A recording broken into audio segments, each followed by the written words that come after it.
예, 여러분 반갑습니다. 이야, 어두워 빠르게 너무 나다르게 헤어지세요. 자, 잠깐 목소리 잠깐 쉰 것 같지 않아요? 목소리 좀 쉬었나? 뭐 여튼간에 오늘 이야기는 이 땅의 모든 퐁퐁 고위험군 남자들에게 하는 얘기인데 내가 스스로 생각했을 때 퐁퐁 고위험군이다, 베타, 찐따다 싶잖아. 그러면 결혼을 포기하는 게 좋습니다. 헤어지세요. 그래서 내가 옛날부터 되게 자주 했던 얘기가 있잖아요. 여자의 가득 찬 사랑을 받아야 된다고.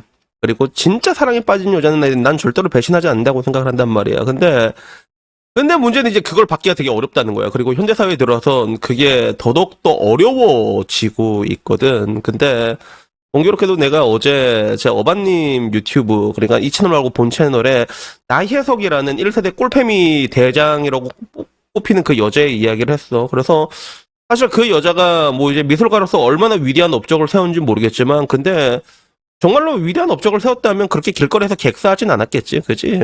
그래서 뭐 어디서 어디까지가 공이고 어디서 어디까지가 관지, 뭐 나로서는 이 사람에 대해서 아직까지는 자세히 몰라가지고 얘기하기가 쉽진 않지만, 근데 이 사람의 그냥 그 결혼을 놓고 봤을 때 이 참 진짜 이 남자 이 여자의 첫째 남편만큼 불쌍한 새끼가 없더라고. 첫째 남편 너무 불쌍해 씨 진짜. 그래갖고 그리고 결국에는 오늘은 자기가 베타남 혹은 찐따남 혹은 이제 퐁퐁 고위험군이다 싶으면 결혼을 안 하고 혼자 사는 게 답이다라는 주제로 이야기를 한번 해보려고 합니다. 그래서 이 얘기할 때마다 난 좀 되게 안타까운 게, 저는 뭐 항상 얘기하지만 완벽한 인생은 결혼으로 완성된다고 생각을 하거든. 근데 문제는 그 성공적인 결혼을 하기에 대한 확률론적으로 봤을 때, 그래서 통상적으로 80이랑 20 있으면 여러분 어디에 베팅을 할 거야? 80에 베팅을 해야 되잖아. 사람 느낌은 그렇게 해야 된단 말이야. 그런 관점에서 이렇게 얘기를 하는 거야. 근데 결국에는 이제 고를 땡기느냐 마느냐, 그거를 판단하는 그 가장 근본적인 기준, 그게 이 나예석에서도 그대로 보이더라고. 그래갖고 불과 며칠 전에도 나한테 라방 와가지고 어반이 형이 이 여자다 싶을 때는 조심해야 된다면서요, 가장. 그래서 네, 그랬죠. 그래서 제가 이 여자다라는 생각이 드는데 전 결혼을 하지 말아야 될까요? 라고 얘기하길래, 일단은 너랑 네 여자친구 나이랑 그리고 너희들 스펙부터 일단 얘기해봐라, 내가 얘기를 해봤거든. 그래서 남자가 그때 서른 하나였나? 남자가 서른 하나인가 그렇고 여자가 한 26인가 그렇더라고. 26인데 3년을 만났대. 3년 만에 정말 이 여자다 싶다는 생각이 든다는 거야. 그래요? 그거는 해야겠는데. 그거는 해야지. 그거는 해야지. 나 이런 경우 내가 가라고 하거든. 근데 뭐 이게 그 상황에 대해서 디테일하게 말하자면 뭐 여러 가지가 있긴 한데, 근데 결국에 우리가 골을 땡겨야 될 때랑 골을 땡기지 말아야 될 때가 있는데, 근데 결국에는 이제 그 시기가, 그 시그널이 뭐냐면, 결국에는 그 얼마 전에 직모형이도 38살 아줌마가 나와서 존경하는 남자, 존경할 수 있는 남자, 이 얘기를 엄청 많이 했잖아. 결국엔 그게 포인트야. 그게 포인트야. 이 여자가 날 존경할 수 있는가? 그래서 내가 옛날에도 얘기했던 게, 정말 여자의 가득 찬 사랑을 받지 못하면 여러분들의 희생은 수지타산이 안 맞다고 내가 얘기한 적이 기억나는 사람 기억날 거야. 그것도 똑같은 거야. 존경이랑 같은 관점이거든. 그러니까 이 안에 모든 게 들어있어. 여자들이 왜 항상 존경할 수 있는 남자라면 얘기를 하냐면, 존경하지 않는 남자와 결혼을 하면 여자는 존나 부하가 치밀어 오르는 독립이다. 씨발 내가 이딴 거랑 왜 결혼했지? 이러면서. 근데 문제는 여자는 사랑하지 않아도 결혼을 할 수 있다고 내가 얘기를 하잖아. 남자가 사랑하지 않아도 연애를 할 수 있어. 우린 섹스를 위해서 맞잖아. 여자는 사랑하지 않아도 결혼을 할 수 있거든. 그때 여자가 야, 씨 내가 이런 거랑 결혼했나라고 부하가 치밀어 오를 때 하는 행동을 나혜석이 그대로 한 거야. 첫 번째 남편한테. 그래서 나름 첫 번째 남편도 걔 엘리트였지만 나는 처음 관상을 본 순간 느낌이 왔지. 와, 쟤는 개 초식이구나. 딱 봐도 퐁퐁 기운이 딱 느껴지는 거야. 아니나 다를까 내가 나혜석의 결혼 사진을 다시 한번 찾아봤거든. 눈빛이 이미 나혜석은 나라 잃은 김구 같은 그런 느낌. 나라 잃은 김구? 잠깐만. 그래서 눈빛이 너무 슬퍼. 그리고 옆에 있는 남자는 딱 봐도 되게 왜소해 보이고 되게 작은 남자였단 말이야. 그리고 그에 반해가지고 나혜석이 만나왔던 남자들을 내가 사진을 봤잖아. 야씨 개존잘이야. 개존잘이라고. 전남공 최대 재력가의 자제이자 총망받던 게이요대 출신의 시인 최승구 봐봐. 지금 봐도 잘생겨서, 야 솔직히 나보다 잘생기지 않냐. 나보다 훨씬 잘생겼어. 지금 봐도 100년 전 사람인데 이런 사람 만나고. 그리고 그 다음에 만난 것도 이제 이광수란 말이야. 이광수. 이 사람도 그 나름 걔 엘리트란 말이야. 그래서 이렇게 이런 사람 만나다가 저런 남편 만나니까 여자의 입장에서 빡이 치는 거야. 여자 입장에서 빡이 칠 수밖에 없단단 말이야. 그런 게 있는 거지. 그래서 이게 참, 이게 결국에는 그 존경이란 단어 안에 굉장히 많은 것들이 들어있는데, 근데 문제는 제가 아까 말한 것처럼 여자는 사랑하지 않아도 결혼을 할 수 있거든요. 그렇게 됐을 때 여러분 앞에 펼쳐지는 그 헬게이트, 그 토악질, 여러분이 무엇을 해줘도 고마워하지 않아. 왜? 당연한 거니까. 당연한 거에 고마워하는 여자는 없습니다. 결국엔 나혜석이 어떻게 했어? 첫 남편이 열심히 그 당시에 100년 전에 세계 여행을 돌았던 여자란 말이야. 100년 전에. 지금도 이 사람들이 못한 사람 태봤는데 100년 전에 막 진짜 네덜란드, 파리, 독일 왔다 갔다 하면서 배 타고 다니면서 막 그림도 배우고 그랬던 여자야. 그랬던 여자. 그 돈 다 누가 냈어? 첫째 남편이 됐는데 그 다음에 그 돈 받는다면 뭐 했어? 남편 베프랑 이 붕가붕가 하다가 그러다가 이제 이혼 당했잖아. 그나마 다행인 거는 이 첫째 남편이 그래도 나혜석이 자기 친구랑 이제 붕가붕가 하는 거 보고 나서 이혼이 하자고 얘기했잖아. 이 남편의 했던 행동 중에서 가장 남자다운 행동이었다고 봐. 난 사실 이게 가장 남자다운 행동이었고, 그리고 그 뒤로도 뭔가 나혜석은 자식들 계속 보려고 계속 서성거리다가 결국엔 모든 인생이 다 파멸로 이끌었단 말이야. 남편도 변호사 나중에 외모성 나서 변호사 했는데 수임도 못 받았대. 왜?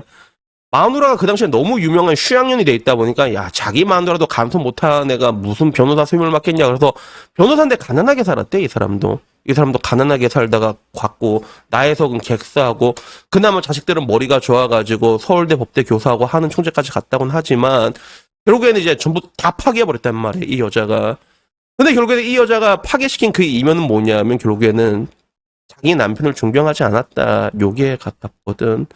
그래서 이걸 보면 야 어반이 형 그 뭐 키 작고 이제 피지컬 안 좋고 그러면 저희들은 결혼하면 안 되나요라고 하는데 그거 아니라고. 그거 진짜 아니. 그게 아니야. 그래서 내가 나혜성 얘기 나왔을 때 그 시몬드 보부아르라는 여자 이야기도 잠깐 꺼냈거든. 그러니까 실존주의 철학이라고 해갖고 이 사람은 진짜 프랑스의 그러니까 전 세계적으로 되게 유명한 빠미게의 데모란 말이야. 보부아르가 추구하는 연애는 약간 그 당시에도 굉장히 파격적이었어. 계약 결혼이었거든. 근데 그 사람과 계약 결혼 관계를 유지했던 게 장폴 사르트르라는 사람이었어. 그러니까 사실상 거의 프랑스의 정신적 지주라고 해야 되나? 알베르 까민가? 그 사람도 되게 유명했는데 장폴 사르트르 그 사람이랑 같이 연애를 하면서 거의 평생 동안 서로 대화를 하면서 뭔가 이제 여러 가지 이야기를 주고받고 그리고 서로에게 든든한 조력자가 되고 파트너가 되고 그리고 서로 할 거 다 하고 근데 되게 모순적인 건 되게 모순적인 게 빠미가 항상 모순적이라고 하잖아. 그러니까 나혜석 같은 경우는 자식은 엄마를 퍼먹는 악마라고 비유했으면서 마지막까지 자식에게 집착하는 모습을 보여줬고 그리고 시몬드 보바르도 되게 웃긴 게 뭐냐면 그 여자는 자유연애를 추종을 했거든. 그래서 너도 네 할 거 하고 나 할 거야 라고 하는데 결국에는 장폴 사르트르가 만난 다른 여자를 그렇게 질투를 했단 말이야. 결국에 이게 모순적인, 이게 원래 모순적인가라는 그런 생각이 들긴 했지만, 근데, 결론적으로 장폴 사르트르 같은 경우는 사팔뜨기였습니다. 눈이 안 좋아. 눈이 어디가 안 좋아. 사팔뜨기야. 눈이 안 맞아, 초점이. 안 맞는 남자애 키도 작아. 150이 되게 작아. 근데 이 사람은 그런 사랑을 받았단 말이야. 질투도 받고. 근데, 나혜석의 첫 번째 남편은 그러지 못했단 말이야. 그러면 결론적으로 여기에 대한 책임은 누가 있냐라고 하면 난 이거는 남자한테 있다고 봐. 난 사실 남자한테 있다고 봐요. 그래서 남자가 사실 그래 그 존경이라는 것도 내가 사랑이라는 걸 받아낸다고 표현을 자주 하잖아. 근데 마찬가지 같은 맥락이야. 존경도 받아내야 되거든. 근데 당연히 여러분들이 받아내야 되는 것들을 못 받아내기 때문에 이런 일들이 벌어지고 있다는 거죠. 그리고 왜 그걸 못 받아내는가라고 했을 때는 되게 아이러니하게도 여자를 사랑하니까 못 받아내는 경우도 되게 많아, 이게. 그런 게 되게 많단 말이야. 그래서 나는 이 어반필에서 그 남자의 처세에 대해서도 굉장히 많이 이야기를 하고 있잖아. 근데 문제는 이게 말처럼 쉽게 되지가 않는다는 거야. 근데 하나 확실한 거는 여러분들이 소위 말하는 그런 베타라던가 뭐 찐따라던가 이런 게 있잖아. 그러면 연애를 엄청나게 갈망할 수밖에 없단 말이야. 그렇게 되면 이제 끌려다니게 되고 그러다 보면 결국에는 여자도 여러분들에게 실증을 느낄 수밖에 없다는 거야. 그래서 곰곰이 생각을 해봐. 내가 이때까지 사귀었던 연애들을 봤을 때 내가 여자한테 보통 끌려다니기를 했는가? 아니면 내가 여자한테 뭔가를 요구를 했는가? 아니면 내가 당당하게 화를 내본 적이 있는가? 그런 것들 있잖아. 그래서 내가 레드필 이야기 중에서도 내가 이거는 진짜 공감할 수밖에 없는 게 여자가 자기 룰을 적용하느냐 아니면 남자의 룰로 들어가느냐 이 차이는 굉장히 크거든. 그리고 일반적으로 내가 존경하는 남자다라고 여자가 얘기할 수 있으면 그 남자의 룰 안으로 들어가려고 합니다. 그래서 내가 얘기했잖아. 나가서 국밥 좀 사라 이러면 겁나 좋아해. 공중제비 들면서 오빠 국밥 먹고 싶다고 시켜보세요. 되게 좋아한다니까 진짜. 근데 만약에 여러분이 뭔가를 시켜서 자기가 이거 좀 해줘 라고 얘기를 했을 때 야 장난해 이런 거잖아. 그러면 씨 뭐지 한번 생각해 볼 필요가 있다는 거지. 그래서 되게 단편적인 내용이긴 한데 근데 저는 여러분들에게 얘기하고 싶은 게 여러분들의 연애를 한번 곰곰이 생각을 해봐. 내가 끌려다녔는지 동정을 받았는지 그대로 보인단 말이야. 근데 내가 그걸 못 받고 있다라는 생각이 들잖아. 그러면 그거는 절대로 연애 이상으로 연애 이상으로 빌드업하지 말라고 얘기하고 싶어.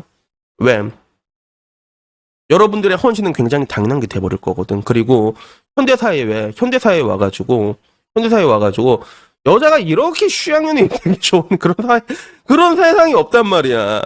여러분들의 당연한 희생과 헌신에 대해서 고마워하지 않는 여자는 나중에 무엇을 할까? 그거는 안 봐도 너무나도 뻔한 이야기거든요. 그래서 오늘은 그 이야기를 한번 해보고 싶었습니다. 그래서 이런 거 보면 참 되게 재밌지. 100년 전이나 100년 후나 똑같다는 거야. 100년 전의 사회는 얼마나 폐쇄적이었어. 근데 그 가운데서도 펼쳐지는 그 하나하나를 따져보면 이게 지금이랑 크게 다를 게 없어. 그게 결론적으로 여자들이 항상 입에 존경 입에 달고 다니는 이유는 자기들도 알기 때문이야. 자기가 존경하지 않는 남자와 같이 샀을 때 자기가 얼마나 토악질나게 굴 수 있는지 그걸 여자들도 알고 있기 때문에 그 얘기를 하는 거거든. 그러니까 아무쪼록 이 이야기를 듣는 퐁퐁 고위험군 그런 사람들은 한번 이제 이게 내 이야기가 아닐까 여기에 대해서 곰곰이 한번 생각을 해보셨으면 좋겠습니다. 여튼 오늘 이야기는 여기까지입니다. 이상입니다. 감사합니다. 야옹.